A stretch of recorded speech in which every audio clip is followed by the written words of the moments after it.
So if you're navigating today's housing market, you've likely felt the pressure, right? Finding something affordable or maybe just looking to get more value out of your home. Yeah, it's definitely tough out there. And one term that keeps popping up, um, and for good reason, is accessory dwelling units, ADUs. They seem to be becoming, well, a really key part of the conversation about housing solutions. They really are gaining steam. Okay, so we probably have a general sense, but for this deep dive, let's just quickly nail it down. What exactly is an ADU? Right. So AARP puts it pretty simply. They say it's a small residence that shares a single-family lot with a larger primary dwelling. Okay, small residence, same lot. Exactly. And the key thing is it has to be, independent, self-contained. So think a kitchen or maybe a kitchenette, its own bathroom, and a place to sleep, all separate from the main house. And what's really interesting is how versatile they are. An ADU isn't just like one specific thing, is it? Not at all. That's a great point. It could be built right inside your existing home, right? Like converting a basement or maybe an attic. Absolutely. Or it could be attached, sort of like an extension that blends in. Or totally detached, like a little backyard cottage. Yeah, or even taking something that's already there, like an old garage, and turning it into, a whole new living space. We see that quite a bit. Okay, so that flexibility is huge.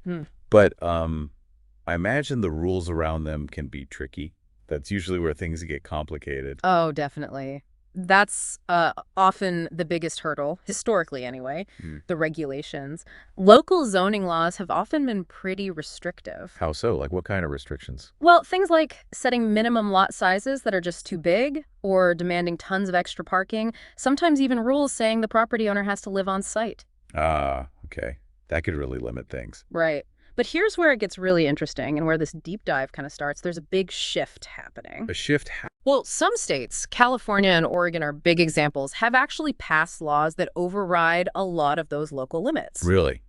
State laws trumping local zoning for ADUs. Yeah.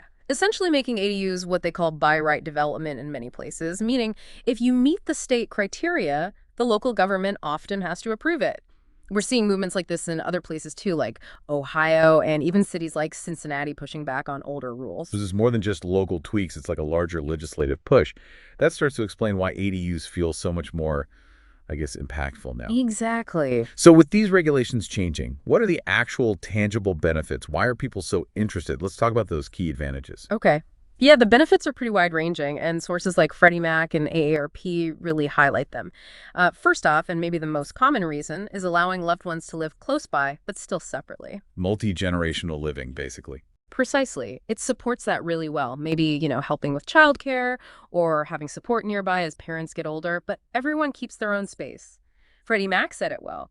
Having an accessory dwelling unit has become a popular way for homeowners to offer independent living space to family members. That makes a lot of sense, the balance of closeness and privacy. You mentioned older parents. Does this tie into that aging in place trend we hear about? It's a perfect fit, really. For older folks, an ADU can be a fantastic solution.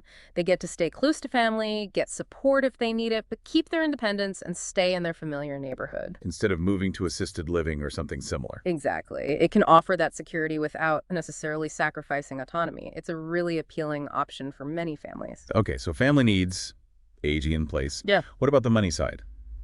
Finances. Yes. And that's, for many people, the real game changer. First, they're generally less expensive to build than a whole new traditional house just because they're smaller. Makes sense. Smaller footprint, less cost. Right. And crucially, adding an ADU can often significantly boost your property's overall value. Okay, so it's an investment that adds equity.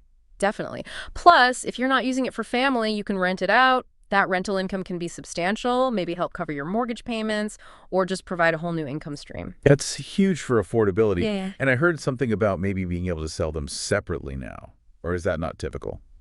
Well, traditionally, you couldn't sell the ADU separately from the main house. It was tied to the primary property. But even that is starting to change in a few states, which could open up, even more financial possibilities down the road. It's still evolving, though.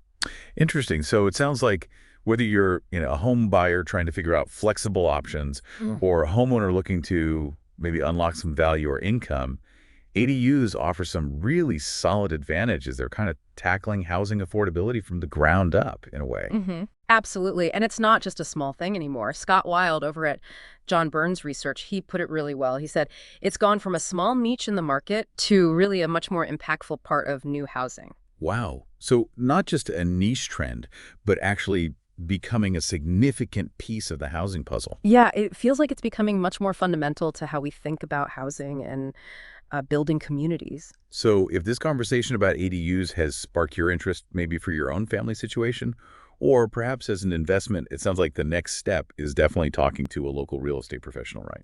Absolutely essential. They'll know the specific codes, the zoning, the permitting process in your area, which, as we said, can vary a lot. Good advice. Which kind of leaves us with a final thought to chew on. With these housing solutions like ADUs evolving so quickly, what other possibilities might they open up for our communities and maybe even, for you personally that perhaps we haven't fully grasped yet?